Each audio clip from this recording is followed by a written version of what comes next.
On the agenda tonight, we're going back to 1966. We're going to be taking a look at the Supremes, and they're going to be performing You Keep Me Hanging On and Somewhere from West Side Story.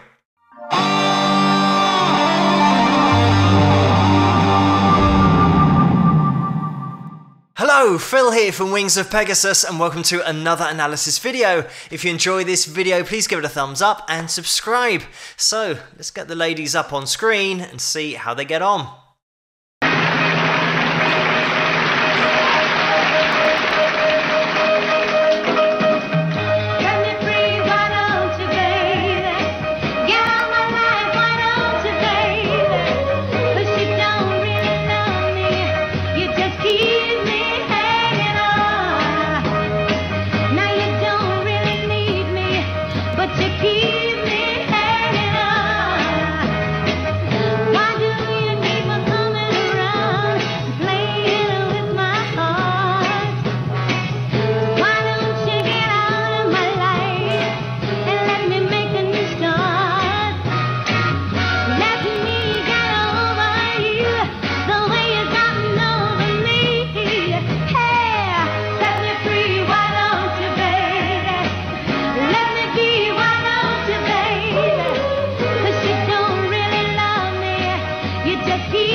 Get out of my life.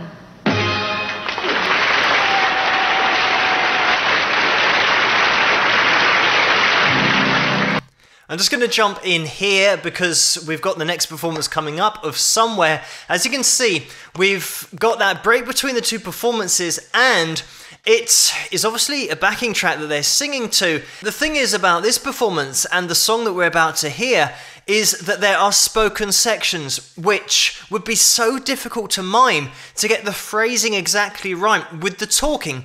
Generally, when there's singing involved over the backing, you've got the beats and the bars of the song, and it's usually pretty strict, so there's a definite timing to the vocal, so miming it becomes a lot easier. So just to clarify that I do think this is live, and especially with what Diana's singing, the way that she's phrasing her lines, and especially at the end of lines where she might sing, "You keep me hanging on," and you can see her making that "n" sound, which isn't actually on the original record. Based on that, it sounds live as well, and I know that a lot of people will say that bands and artists did used to record, and still do, live versions in the studio that they can then mime along to in particular scenarios, and sometimes when an artist has an illness or a sore throat and they have to mime on a particular night, that's what that is for. So with all that covered, we can put the performance and the vocals under the spotlight. We've got Florence Ballard and Mary Wilson here as well with Diana, and I know that Diana's the focus and was put in front of the other band members. It was something that happened at Motown Records where they did this with a lot of bands at the time. They took one of the members of the band and focused on them and had the other two as backing singers so that they could charge venues more for the solo artist performance with backing singers. They found that when it was a band and it was just a band name without the focus being on one particular member of the band, they couldn't get as much money from the venues. So it's just an interesting thing that happened, and I don't think Florence and Mary were aware that it was going to happen because they were just known as the Supremes, and then all of a sudden it was Diana Ross who is now out front with the Supremes. These two, Florence and Mary, what a job they are doing in the background, because They are blending their vocals so well, and it is all about dynamic control from a backing singer perspective, because if they were singing with exactly the same chord closure and expression that Diana is out front, then it wouldn't blend. And this is why it sounds so good live, because of their blending vocally. It sounds like the record, and you can always rely on the fact that back in the 60s, 1966 here, they got in the studio and they set up mics and they just sang and recorded it, and that was the record to be released. So you did get live performances that were exactly like the record. So this performance is all about the dynamic control going on from Florence and Mary. And when I mention that, I mean controlling the volume and controlling the amount of compression on their vocal cords. You can look at things in such detail. What we've got with Diana out front, that lead vocal, is a very connected sound vocally. She's applying compression to her voice, but she's got such a silky smooth tone where she just gets that resonance in a place where it's not offensive. It has got some bite to it, but there's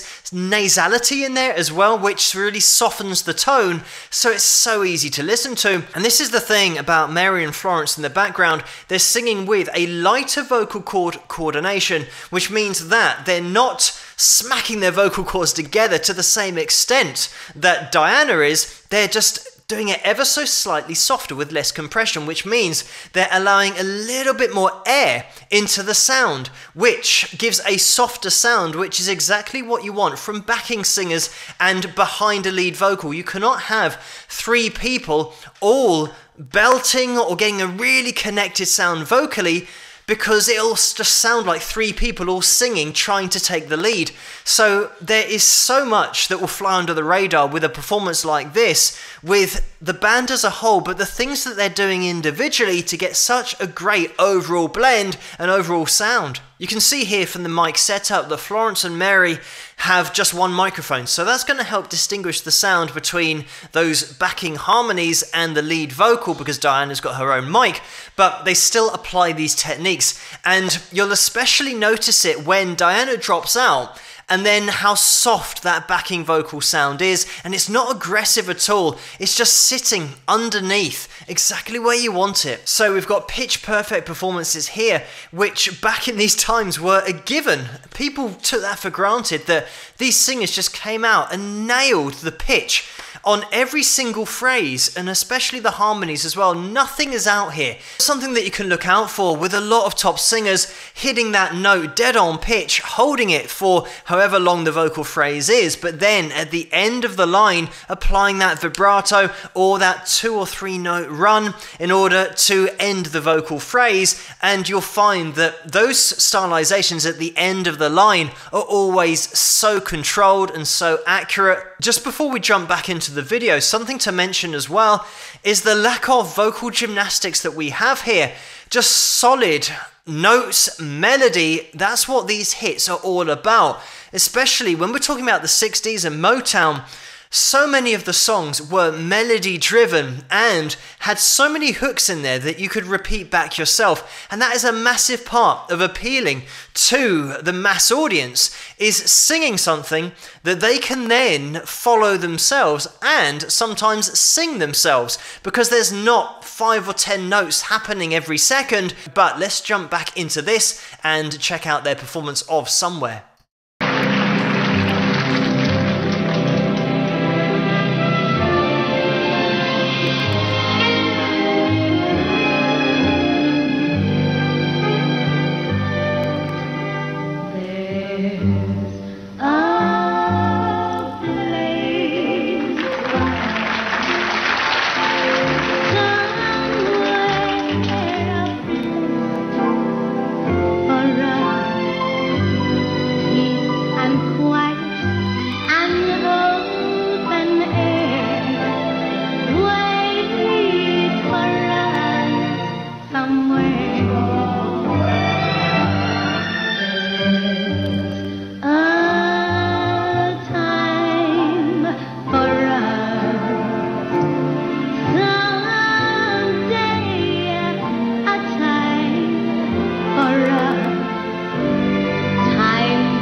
when love is like a passion that burns like a fire, and also fulfillment of two hearts' desire.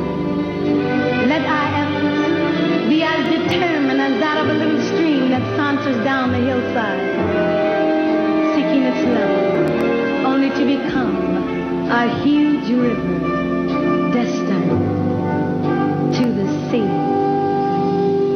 Yes, there are places for us, somewhere a place for us. With my hand up, we're halfway there. Hold my hand and I'll take it there.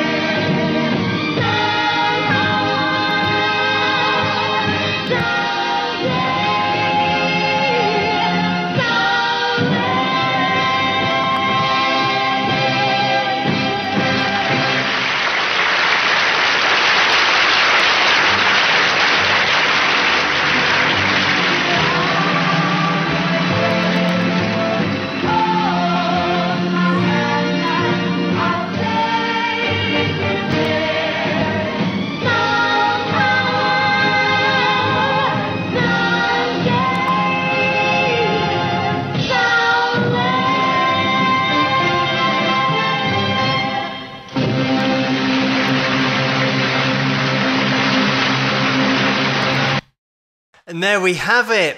Something really interesting happening at the end there, where we had the crescendo and we finished the song, and you can tell that everyone knows it's the ending. And this is the great thing about music, that it's a language everybody speaks. So everyone stands up and is applauding because they've appreciated the crescendo and finishing at the top of the mountain on that peak that I always mention.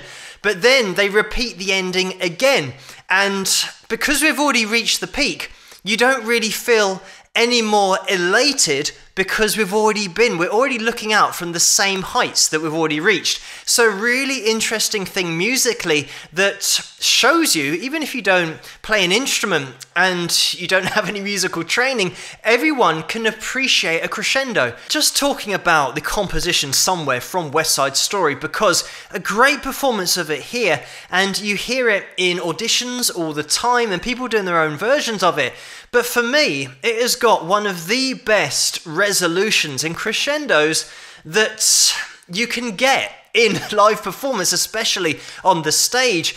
And it's the way that they throw it together and the way that it's been composed in order to give that lift at the end of the song, going from that major chord to minor chord to major chord with a melody. Okay, I'm quickly busting out the guitar to explain what I mean, because I'm not sure that I'm going to be able to explain it without actually playing it on the guitar, but this last vocal phrase and how dramatic it is, starting on our G sharp, and we've got our somehow,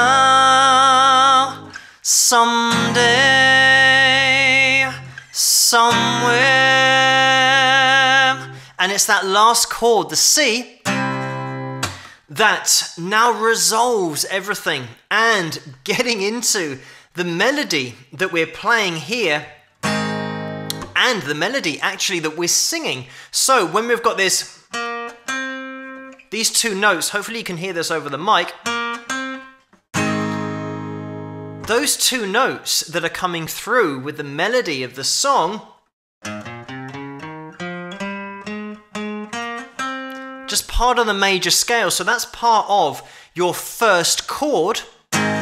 Those two notes sit in there naturally, so they sound nice together with the chord underneath and that melody over the top. So then when we go down to the next chord, which is an F minor, those same two notes are part of that chord as well. They're part of that minor scale, so it means that it sounds good over that chord as well. Same two notes though, and now as soon as we get into the C, this first note is a seventh, which means that it isn't really in the major chord, so it needs to be changed. If, for example, I went for the first chord, somehow, someday, somewhere. If I stayed on the 7th, it doesn't go where you want it to because we're on a 7th somewhere. And as soon as we change to the root note of our final chord, we are resolved. The melody here is the same 2 notes repeated 3 times. With the first chord, they belong there because they're part of the scale. With the second chord, they belong there because they're part of the scale. With the third chord, there's 1 note that we start on that isn't in the scale. So as soon as we hear that, even if we're musical or not, our brains will want to make this note exactly like the previous 2 chords. So as soon as we change into the scale and that final root note of the C, it now makes sense. And that is musically what's happening at the end of the song. Obviously with all the instrumentation, the way it's been put together, you get the crescendo, but everything now makes sense musically and emotionally with the song, the journey that we've gone on. And obviously, you don't have to play an instrument to appreciate this, but I'm trying to explain the feeling you get and why you feel it because of these things that are going on musically in the background that you might not understand, but your brain knows that those first 2 chords had those 2 notes in the scale and it made sense, and then something is switched in your brain that says, hang on, that note shouldn't be there, I need to get to another note, and there it is. But this is one of those videos that is probably going to go on for ages, and I might have to address all of the background behind the Supremes and Diana Ross in a future video because I can already tell that this has gone on for a while with getting the guitar out, but just getting into this performance, but also the appearance, because Diana Ross at this point, you can see that she's underweight and she did suffer from anorexia, and that was brought on by the amount that she was worked because the Supremes were such a successful band in the 60s that they were just pushed out there all the time,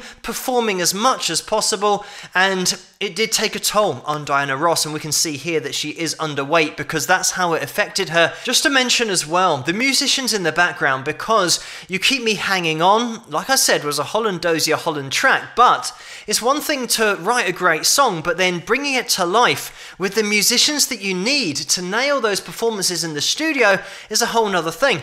And here, Motown Records had the Funk Brothers, which were a set of studio musicians and session musicians who got down all of the instrumentation for so many of the hits in the 60s in exactly the same way that the Wrecking Crew did. And these session musicians in the background were never credited, but they were the people that were bringing these hits to life. And just listen to the orchestration, the arrangements that are going on with You Keep Me Hanging On with this performance. I know that it's that backing track in there, but listen to the quality of performance, and you have this across the board when we get into Diana Ross as a solo artist and launching her solo album. Listen to the background. I know that Diana Ross's voice is so engaging and interesting to listen to, but if you just try to listen to the quality of musicianship in the background, it is unrivaled. And this is why Motown Records had so many hits, because they had the talent behind the microphone, but they also had the talent in the studio. I'll have to revisit the Supremes and Diana Ross in the future on another video, because that was part of the request for this one, to take a look at Diana Ross, and I haven't had a chance to cover any of the background. I got a little bit sidetracked, but I think it's always good to explain things musically a little bit as well, to give people a deeper appreciation of the compositions as well as the performances. But thank you guys so much for suggesting this video for me to take a look at, and keep their suggestions coming in the comments below. Let me know what you guys think, and if you enjoyed this video, please give it a thumbs up and subscribe, and I'll see you guys at the next one. Rock!